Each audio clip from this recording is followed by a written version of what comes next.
Hello guys and welcome to a new episode of the Football Show, as today we're going to talk about yesterday's Premier League games, also games from other European leagues. So let's get started.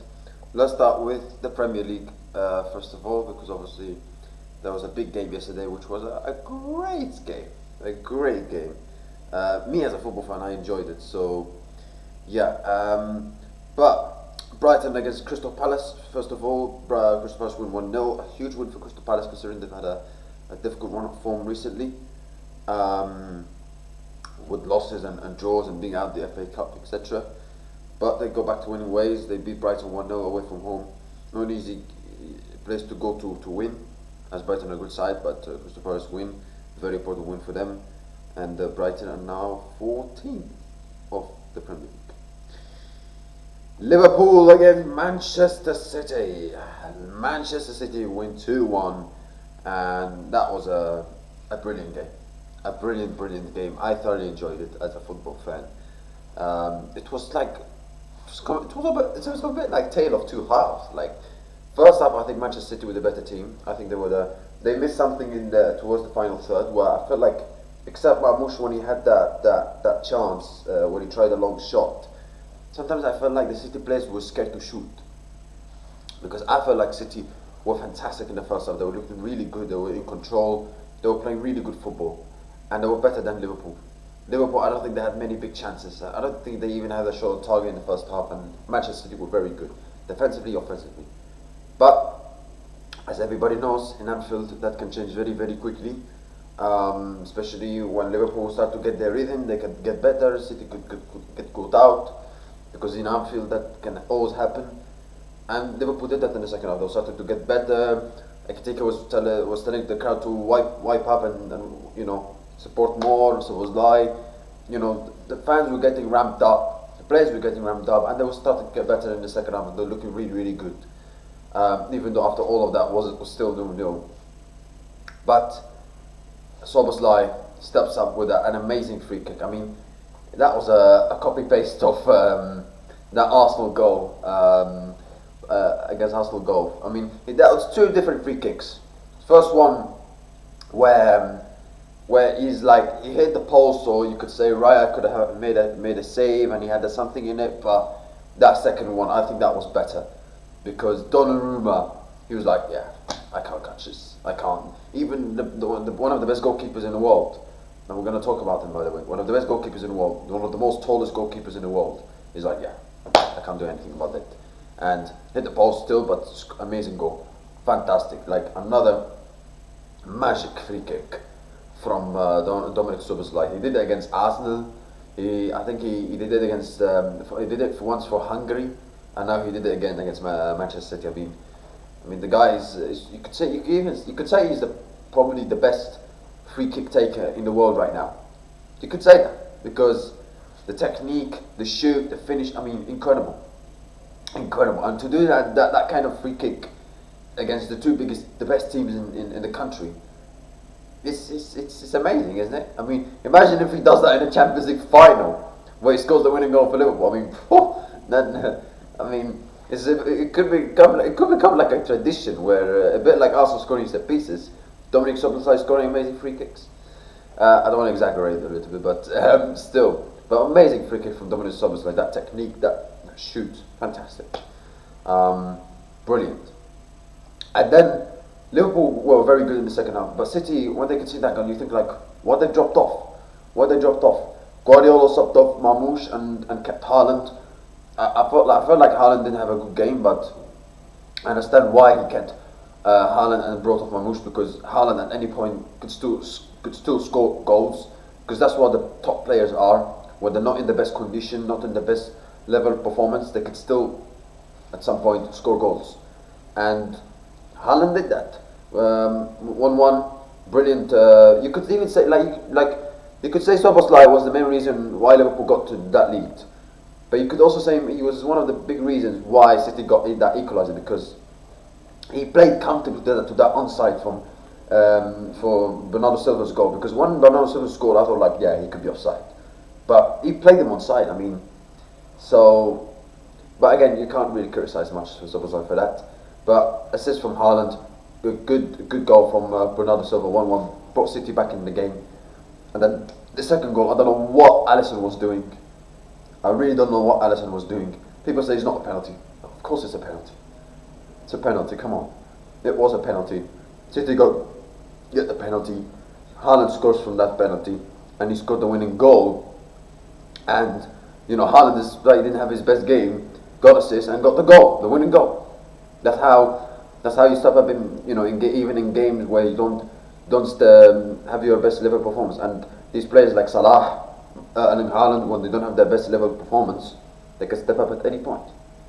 And you have to give credit to City, because even though in the second half they dropped off a little bit in terms of their performance compared to the first half, and despite them 1-0 down, you think like, okay, in a stadium like this, where they don't usually do well, how they're going to step up, how they're going to come back, what kind of character they're going to show. And I tell you what, these City players show the level of cojones. So the level of cojones, they really stepped it up. They really stepped it up. They came back, they fought back, they fighted, they fought, they fight, they pushed, and they didn't give up. And this is what impressed me about City, is that this is 3 points. People say, oh, it's 3 points. It's still 6 points between Arsenal and Man City. But this is a huge psychological of a boost for Manchester City. For them to come back in this way against the Premier League champions, even though they haven't done really well, and to win in this way at a stadium where they don't usually do well, that's huge. That's more than 3 points. Huge result for Manchester City. And that, I think, because if they lost this game, there would be 9 points by Arsenal, and everybody would say, yeah, Arsenal have got it in the back. And I would say as well, probably. But that was a huge win. Yes, the gap is still 6 points, but that is a psychological, huge of a boost for Manchester City. Huge, massive, crucial, very important win for Manchester City.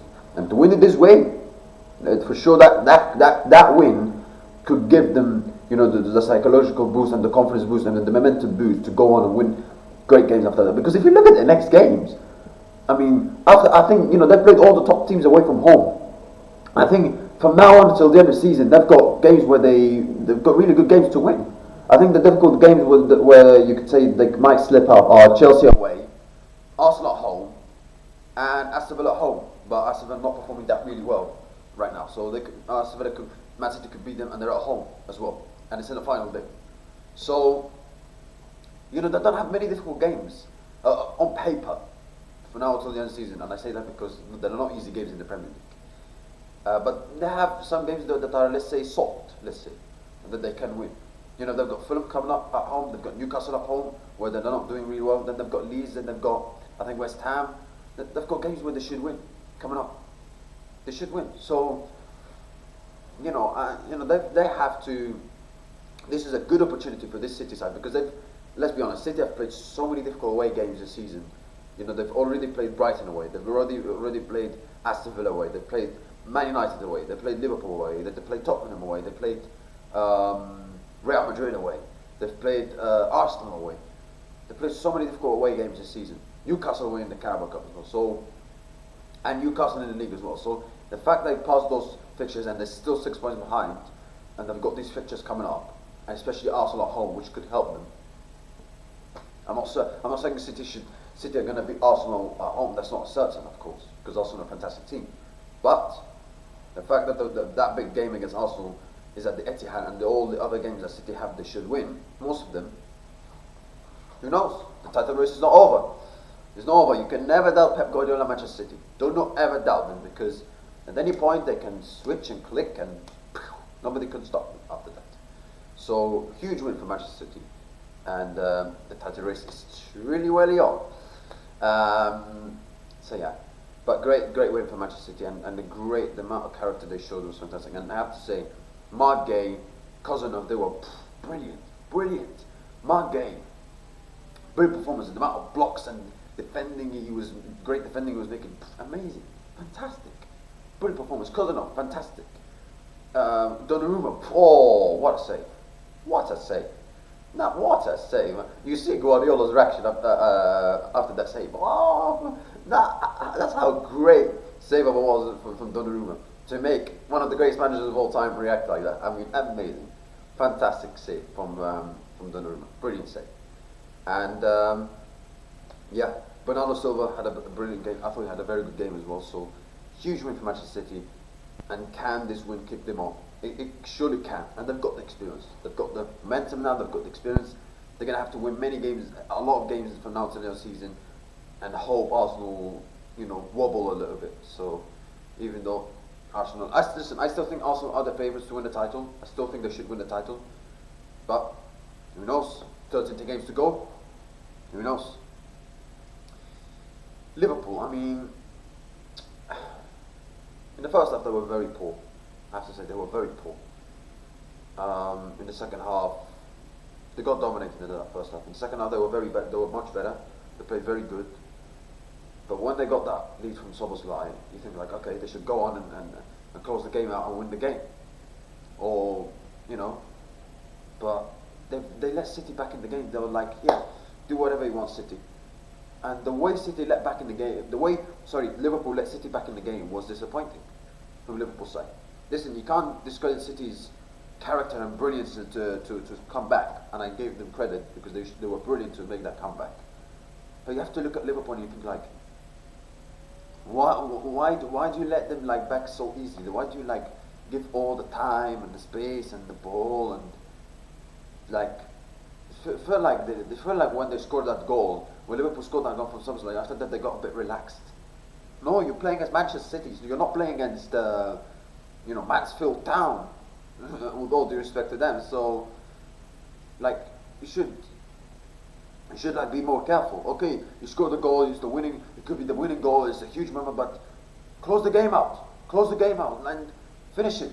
For you to celebrate that moment, close the game out. Close the ball down, defend. And it seems like they were like, yeah, we scored the goal. Yeah, it's done. It's finished. No, you're playing against Manchester City. You're playing against Manchester City. They've got quality players. You should be careful. And I feel like Liverpool were not careful. They're not careful. Arne Slot and Liverpool were not careful. So, and was it down to Arne Slot as well? Did he change the tactics when they scored that goal? I don't know. I think it's a bit of both. I think the manager has to take responsibility, and the players have to take responsibility because, why show that level of complacency? I was surprised how. And they were making some daft mistakes. I mean, Alisson, what was he thinking? I have no idea. That was a penalty, right? So, yeah, and now Liverpool are 5 points behind Manchester United, 4 points behind Chelsea. Listen, right now, if you look at on form, Man United and by the way, Man United and Chelsea are not far away from Aston Villa as well.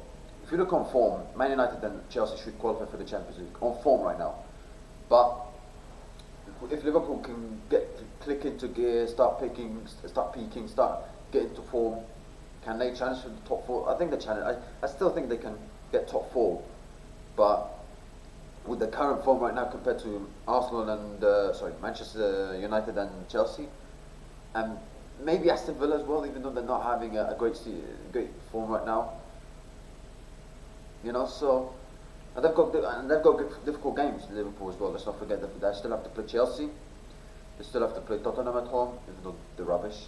They still have to play Manchester United at Old Trafford, and they're doing really well right now. They still have to play Aston Villa away, if I'm not mistaken. Yeah, Aston Villa away. So they've got difficult games. They've got Brentford at home, I think. So they don't have many easy games also from now to the end of the season. They still have the Champions League to play for. They still have the FA Cup to play for, and Liverpool have to get a top. I think that they have to get Champions League football to next season if they want to save their season, because it's not been a good season. They're not going to win the league. They have to get Champions League football, and for a team like Van Dijk saying that this could be still a special season. I mean, the only way Liverpool could still have a special season if they win the Champions League. They're not going to win the Premier League. The fact we're looking at Liverpool in this way, that it's a failure that they don't win the Premier League or it's a bad season, is because they spent 450 million, and for them to have this kind of drop off is surprising. And yes, there are circumstances personally that could play into part of it, where the Diogo Jota passing affected the players and Arne Slot start season. That could be a factor as well. And also but at the same time, when he spent 450 million. you should deliver, right? You should be close to winning titles, right?